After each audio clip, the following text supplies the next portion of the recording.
Good morning. I'm Dr. Pat Wilson, the Dean of Student Services.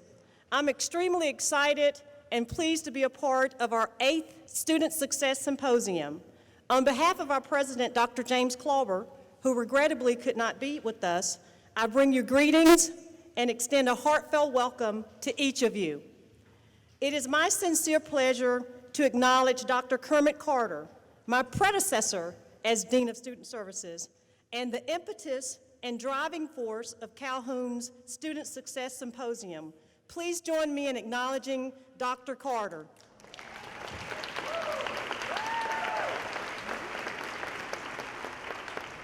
Today's symposium has been structured to support and align to Calhoun's vision statement, success for every student. While acknowledging that success has a myriad of definitions and looks differently for each student or individual, I respectfully call your attention to the road to student success behind me and ask you to reflect on this quote by an unknown author. The road to success is not straight. There's a curve called failure, a loop called confusion, speed bumps called friends, red lights called enemies, and caution lights called family. You will have flat tires called jobs, but if you have a spare called determination, an engine called perseverance, a driver called willpower, you will make it to the place called success. Assembled on this stage today is a panel of individuals who will share with us her journey on the road to success at Calhoun. First, we have a current student, Ms. Stephanie Miner, an alumnus, Dr. Dwight Cowley, MD, and Ms. Nisha Nicholas, alumnus and current faculty member here at Calhoun. The panel will entertain questions you may have at the end of the presentations. I thank you for your presence and participation today, and remember, never let a stumble on your road be the end of your journey to success. Thank you.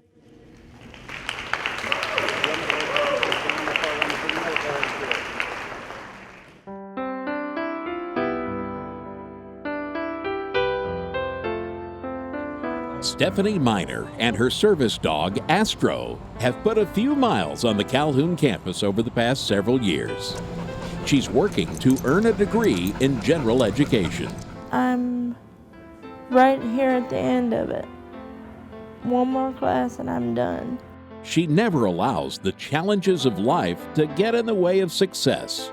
In fact, if you tell Stephanie she can't, you'll soon find her figuring out a way to prove you wrong. Just like when it came to riding a bicycle and learning to parasail. And if people tell me I can't do something, I'm gonna knock them out of the way and show them that I can. And with that same attitude and determination, Stephanie began her journey to earn a degree. Because of my learning disabilities and stuff, it takes me a little longer to go through, and so I've had stops and starts, but I've kept going. She knows the importance of hard work and perseverance. And then what else? Stephanie also knows the importance of taking advantage of all the college offers, like tutoring in the math lab and the writing lab. She has words of encouragement for anyone who might be feeling a little uneasy about college. It doesn't matter. You can be out of school 10 years, 20 years, it don't matter. It doesn't matter. All you have to do is start with that one step. And there's going to be people that'll help you along the way here. Stephanie's success story started with just one step.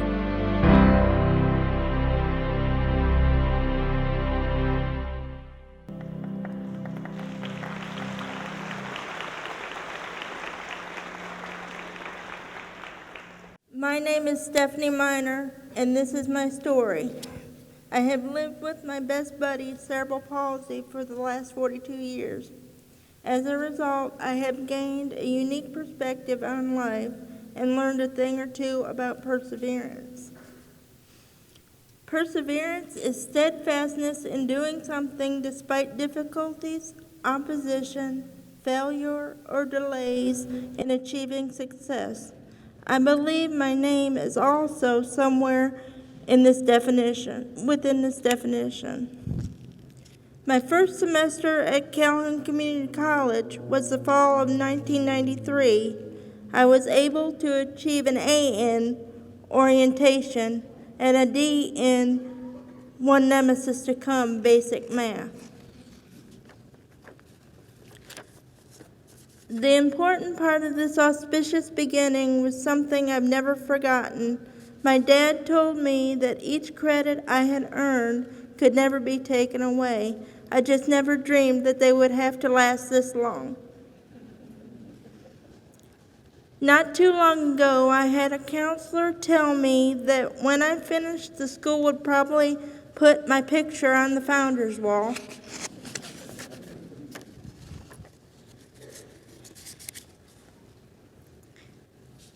I started school at 3 years old in Michigan. I was in a special education program for physically or otherwise health-impaired children.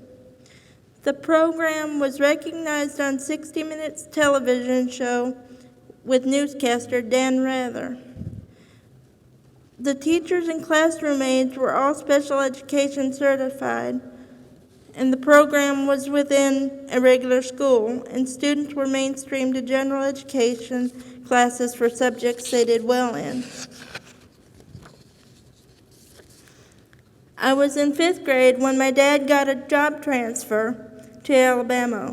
We moved in the first part of April, so I figured I'd have a couple of months at a new school to get to know new kids and a new system. Then in the fall, I would have another year at the same elementary school. Oops. School let out in Michigan around the middle of June, but as I learned here, we got out in early May. In addition, elementary school went through the 5th grade here and 6th grade in Michigan. I also found out, although there was a special education director, there was no special education program to speak of. Well, I made it through junior high and general education, but then came the more serious high school education. Due to my physical limitations, including writing at a snail's pace, my parents thought I would need a classroom aide to keep up. It was at this point that my personal education began. I started to see some barriers I might face and had to find a way around them. My parents were told the school couldn't afford an aide. However, having come from an area with a special education program, my parents knew that an aide must be provided. Sure enough, they contacted the state special education board, and I started my first year of high school with an aide. During my high school adventures, I came upon my first encounter with perseverance. I found out I had a learning disability in math, and I was never assigned a research paper and thus never taught to write. My first experience with the high school exit exam did not go well. It took me 3 attempts to pass the math section. After the first time, I was asked by the special education director to take a certificate of completion rather than continue to earn a diploma. Although I won't say what I really told her at the end of the conversation, she knew the certificate was not an option.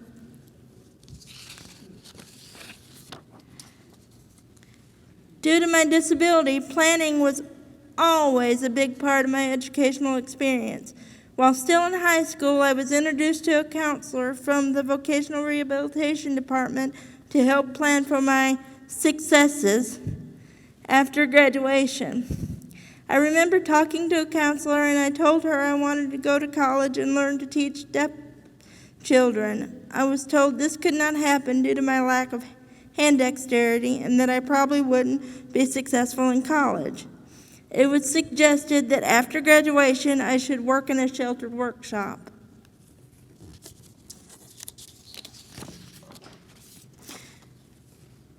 The memories of those encouraging conversations may have faded, but the challenge has resonated in my mind since then. Thus began my quest in 1993. I finally passed a basic math class in 1999 thanks to my instructor, Glenn Buxbaum, who worked with me on his own time after several classes and a basic English class in 2000. Along the way, I was able to drop out of 7 various math classes and 9 English classes due to my inability to keep up. Frustrated, I dropped out of school in 2006 and decided to return in 2010. My new challenge was to not only graduate, but to raise my grade point average to 3.0. My first task was to make it through an English composition class, thanks to Mrs. Susan Puckett, who worked with me several times after class, and other English instructors. I was finally able to achieve success. Starting with pre-algebra, my math successes have been due to the understanding and encouragement of several instructors, school-supplied math tutors, especially Denzel Sears, and a program worked out under the guidance of my disability counselor, Dawn Hale, and vocational rehabilitation counselor, Lisa Jackson. With the cooperation of others in the Math and Disability Services Department, this program has taken the pressure off me to keep up with the class, although I still try to and hopefully provides a way for others who follow to achieve their goals. In closing, I believe the hamster wheel is finally slowing down. I am taking my final math course, and God willing and the creek don't rise, I will soon realize my goal of graduation after a 23-year trek. I guess in my case, perseverance equals graduation and a 3.0 grade point average. Along the way, I have volunteered at special camps for disabled children, did substitute teaching for early education students, and believe it or not, tutored 5th grade remedial math. My new goal is to become an advocate for disabled children.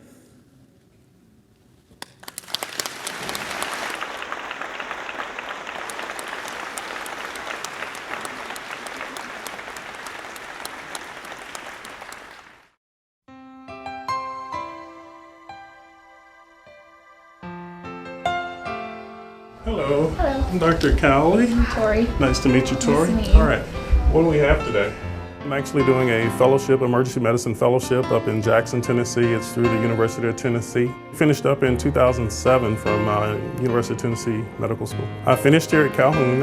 It was actually 1997. I left here and enrolled at University of Alabama, Huntsville. After graduating from Decatur High School, Dwight Cowley searched for himself. After working the construction jobs for a couple of years there, it was pretty tough, and I realized quickly that that was not a lifestyle that I wanted to continue with, and that education was going to be my way out.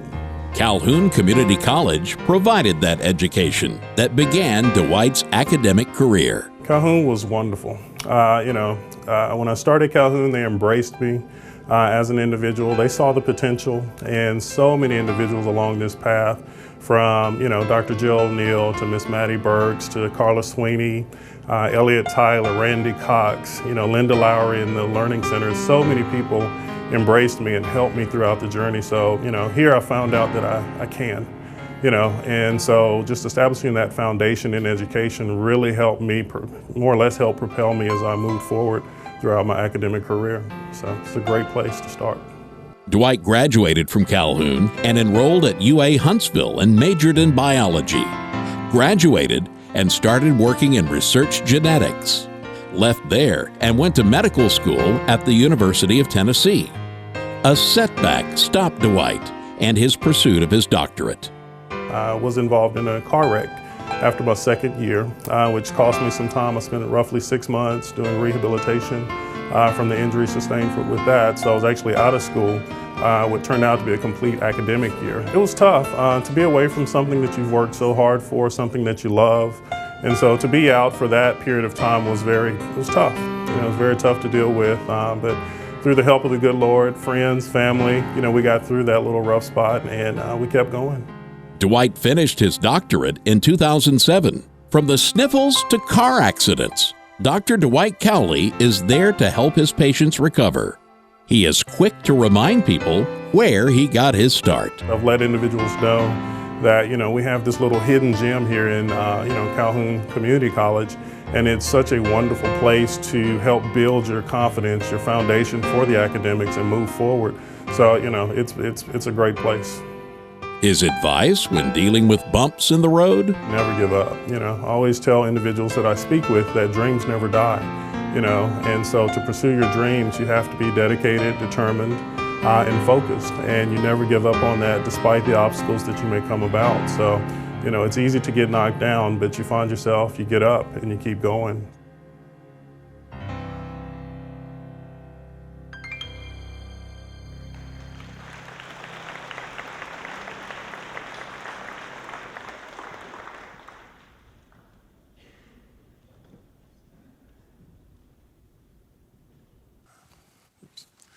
All right, is this on? So I'm Dwight Cowley. I don't know how I follow that.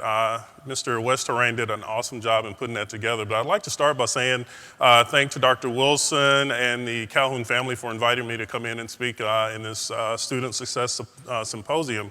My journey from Calhoun has been a very adventurous one. It's been very fun, filled with challenges as I've kind of made it through this process. So as the video stated, I originally graduated Decatur High School. I'm born and raised from the area and decided to pursue my education here in the area. Initially, after high school, I did work some very tough construction jobs that, really kicked it into gear and said, hey, I can't do this forever. It was pretty tough, 100-degree weather, and you're out in the, in the elements. And it was tough, so, I decided to get myself together and to, get into school. And as the video said, that's when I found this little hidden gem here with Calhoun Community College. The individuals here saw the potential, they embraced me, and they really promoted me as I, kind of ventured through the endeavors of this academic institution. And it turned out to be the beginning of something really, really great and something really, really beautiful that I'm very thankful for. I had the opportunity to get accepted into medical school, which was a challenge in and of itself, and had some bumps along the road with that, but stayed focused, determined, and made it through medical school. One of the things that really stood out was the foundation that I had achieved here at Calhoun really sustained me through that process. It was more of a confidence builder being here and going forward and knowing that you can succeed regardless of your obstacles. So, I used that and utilized that to make it through medical school, and it was such a wonderful process. So, from there, I did start residency. I initially started out in obstetrics and gynecology and decided to make a switch. Didn't necessarily like the lifestyle. You have to have some lifestyle, along with it. So, but during that journey, had an opportunity to go to UC Berkeley, where I got my master's in public health, and met some fairly wonderful people. Amazing things were occurring there, and it helped me develop some of the ideas that I have for a healthcare company that I've been working on now for about 6 years. So, looking forward to kind of getting those things going. But in following, I thought about the opportunities that I've had along this journey, along this road, and they all were founded here at Calhoun Community College with such a wonderful faculty, staff, and school. And, I wanted to take a second just to thank you all for helping me, for planting that seed and nurturing it and watching it grow. So thank you, first and foremost, for giving me that opportunity. So.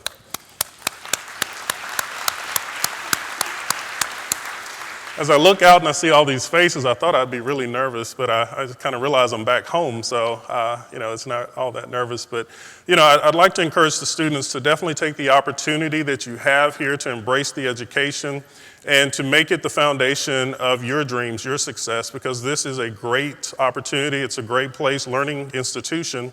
And, take advantage of it, take full advantage of what you have here. Throughout all the institutions that I've been to, this has been the most caring, the most sustained from a growth standpoint. And so, take advantage of what you have here at Calhoun Community College and let that be the foundation for what you want to do in your future. So, and that I will close in saying thank you so much. I appreciate it, and God bless.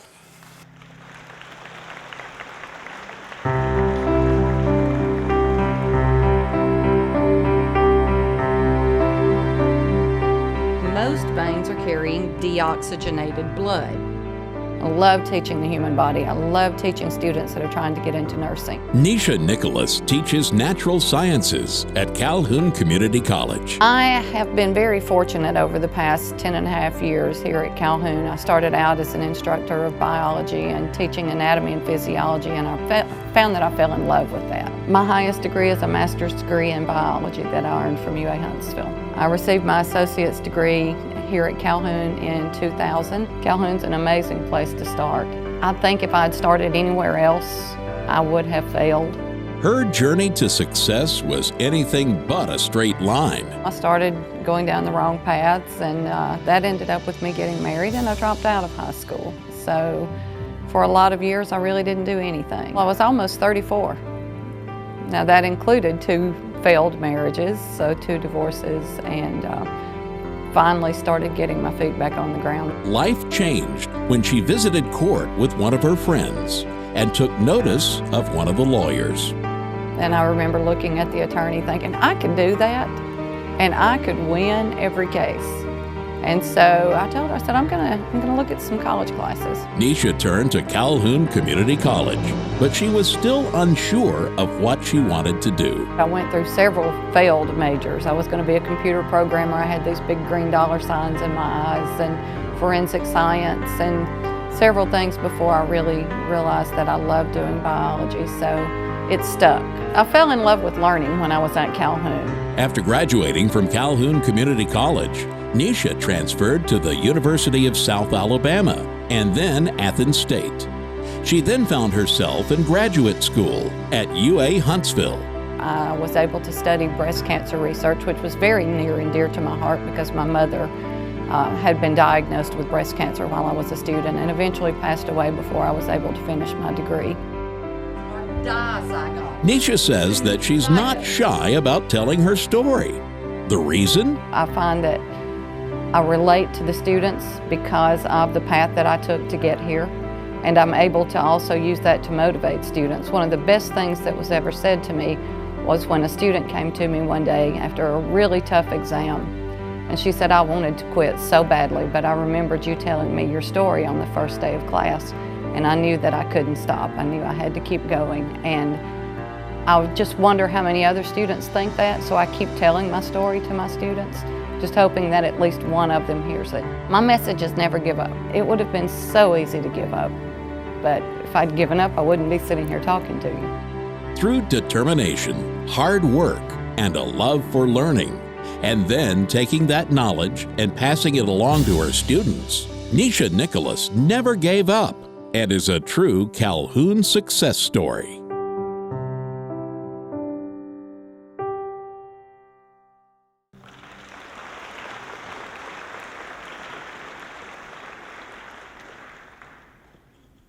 Wow, again, thank you, Wes. That's amazing. A few weeks ago, I was asked to speak at this event, and I immediately said yes without thinking about it. It was a no-brainer. I love Calhoun. Calhoun gave me something that I don't think I could have gotten anywhere else. And I knew that I was going to have to prepare some comments, and I kept putting it off and putting it off and putting it off, and last night, I found myself at a recruiting event, and I still didn't have comments for today. But one of the recruiters asked, so I see you're going to be one of the presenters tomorrow at the Student Success Symposium, and I acknowledged, yes, I am. But in a very rare and very strange turn of events, I didn't have anything else to say after that. I didn't know how to follow up my answer of yes. So that triggered me to start thinking about why was I asked to be a presenter here as a Calhoun student success story? So the minute I walked in the door last night, I sat down on the couch and I grabbed my iPad and I just started blabbering into the speaker. And I ended up saying something I think I really want to share with you guys. So I decided that the reason that I am a Calhoun success story is because of Calhoun and because I did two very important things when I was here as a student. I got involved and I got answers. I got involved with Phi Theta Kappa Honor Society when I was a student here and other clubs and organizations. I got involved in events on campus. I got involved with tutoring other students. I got involved in working in the biology lab as an assistant. So I really immersed myself in the community college experience. So Calhoun became a part of me. So I'm involved and I'm invested in my education and my college. And then I got answers. I got answers when there were questions that I couldn't find the answers to by myself. And believe me, there were a lot of times that happened. I went through a lot of rough times as a student. There were a lot of family deaths. There were murders. There were suicides. There were cancers. There were things that you shouldn't have to deal with. There was unemployment. There was 3 kids and 3 part-time jobs. So I know the stories. I've lived them. So a lot of rough times as a student. There were days I didn't know where the gas money was going to come from for me to get to class. And let me tell you, it's hard to think about studying for an exam when what's really on your mind is how you're going to feed your children breakfast the next morning. So I knew I had to find answers, so I started asking questions. And I started asking questions to the people at Calhoun because Calhoun had become my family. I became a part of Calhoun and Calhoun became a part of me. And when you have problems you can't solve, you go to your family. And I can't tell you how many times I was in student services or I was in an instructor's office or I was in advising trying to find answers. And they didn't always have answers, but they could send me somewhere. And if those people didn't have answers, they would send me somewhere else. And no one ever stopped until we found answers. We found a way to solve problems. Now I say that because when you think about what a community college is, it's a part of a community. And Calhoun is a part of this community. The people that work here know the community. They know the resources. They know what's available. So Calhoun is not just here to give you a book learning. It's here to help you succeed, to help you become a Calhoun student success story. So the people at this college being a part of the community are here as a resource for you. And you, as students here at Calhoun now, are a part of that Calhoun family. And trust me, I'm living proof that family helps family.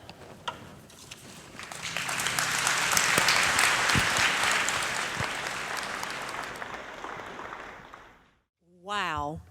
Please join me in thanking this illustrious panel today.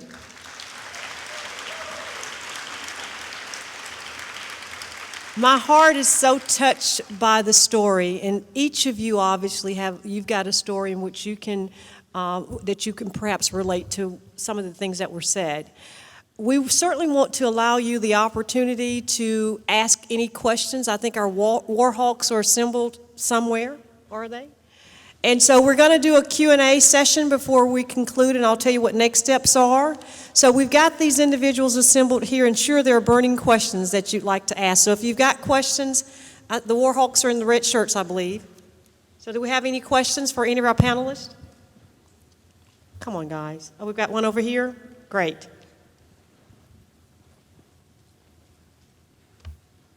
Nisha, can you talk about Phi Theta Kappa? For as long as you would like to sit there and listen. Yes, Phi Theta Kappa was a very important part of my education. As I said, one of the best things that I did was to get involved. And Phi Theta Kappa is an honor society that gives you the opportunity to do that. Phi Theta Kappa gives you the opportunity to grow as leaders. We have 4 hallmarks of scholarship, leadership, fellowship, and service. So we provide opportunities for our members to grow in those areas, to get involved in things that they wouldn't get involved in otherwise And of course, there's always the very lucrative transfer scholarships that are only available to our members. So I think that was one of the most important things that I did here as a student, was to become a part of that, because it opened up so many doors for me. And now as an advisor for that, I get to see the other side of Phi Theta Kappa, and I get to help students to walk that same path. So it is one of the most rewarding things I've ever done. Thank you for asking. Good question.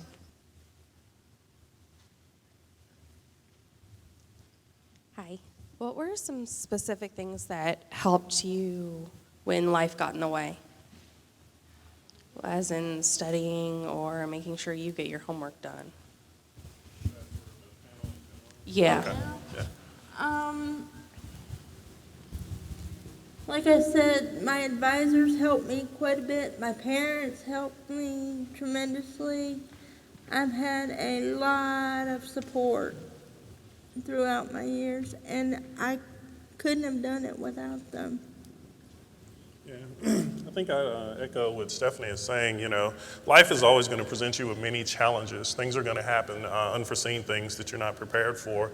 So, you know, it's a matter of, you know, at that point in time when you're at maybe your lowest point, to, you know, kind of lean on family and friends and, you know, kind of let them carry you through those moments while you kind of regroup and, you know, prepare to get back into the fight. So. I echo what they both said, but one thing that I would like to point out is this is something that you've committed to as a student, and so you've committed a part of your life to this. So you have to treat it like a job and treat it like your family. You have to carve out time for it. I know I personally, with kids at home and other distractions, would try to find time where I could stay on campus to do more studying, and that way I didn't have to worry about my son coming in and needing, you know, me to put a Band-Aid on his scraped knee when he could very easily put a Band-Aid on himself. So utilize the campus and the people on campus to help you carve out some extra time when you need to as well. In general, how did you guys handle the mass amounts of information and workload that you have from multiple classes? Oh, goodness. I think it was just kind of learning how to swim, honestly, especially with med school. The average semester in med school is equivalent to about 36 hours per semester. So it's learning how to understand what's being taught, you know, what's being asked of you, and to find the right sources. You know, there's tons of sources, books, and things out there that you can study from. It's more or less finding the right one that works for you and going forward. You know, you can sit there and spend hours searching through different textbooks, trying to find the same information that's, you know, in the one before you. So it's just a matter of kind of focusing those efforts and, you know, kind of going forward. So. And you do have to be committed. I mean, you've got to make the time to give to your studies. Education is not supposed to be something that's easy. It's supposed to be something that you work for and something that you gain through the time and the effort that you put into it. So you do have to be motivated, and you have to take responsibility and perhaps skip that date night in a movie if you've got an exam coming the next day. So there are sacrifices that have to be made, but you have to make your education important, or it's very easy to let that time slip by. I agree, because if I hadn't had the support of my parents and family, and as far as Calhoun, I wouldn't have never got through it, because I have had so many starts and stops that I wanted to throw in the towel a lot of times and say, just forget it. But you can't. If that's important to you, you have to push forward and do it till the end.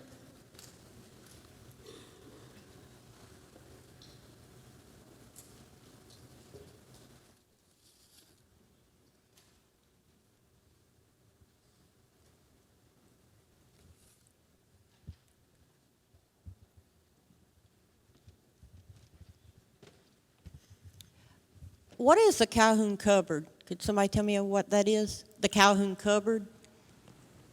The Calhoun Cupboard is a resource that we have. One of our instructors started it to provide things for students that perhaps they are lacking, especially food. I know that Heather Congo has been a vital part of that, and to my knowledge is probably still in charge of that. But it's a resource when students need food and other things that they may be lacking, that they can go and get that from her. You can do it without having to make a public spectacle of it, so it's very private. It respects our students, but does try to provide those things that are needed.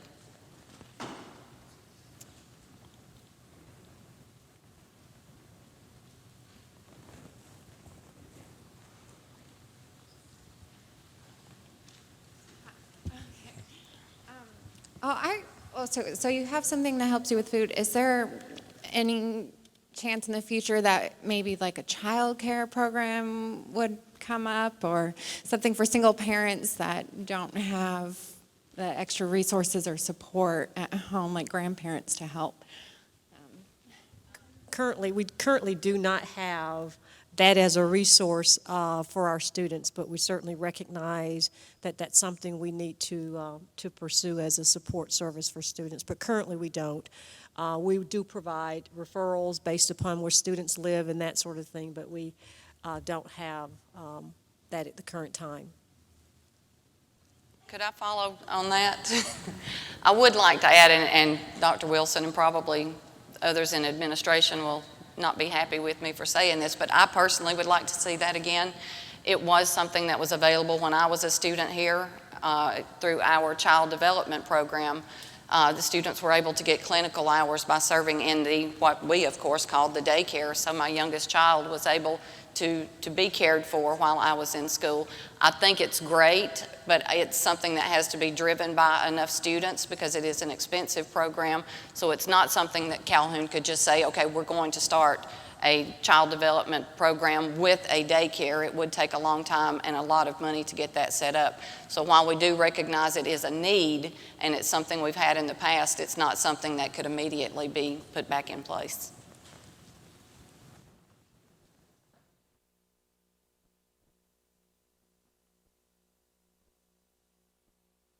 Well, please join me again in thanking our panelists for coming out today and sharing their story. There are a couple of things that we need to do prior to exiting. You were provided, I believe, by the Warhawks an evaluation. We certainly want your feedback on our setup this time relative to the panel symposium that we had this year. So please take the time and complete the evaluation form. Additionally, as you exit, you will be provided a voucher which will serve as attestation of your attendance here today. And we certainly hope that as you exit the building that you will partake. We have, I believe, roosters outside for those who like to purchase lunch on their way back to whatever their next steps are, whether it's class or to a job. Thank you for coming out today.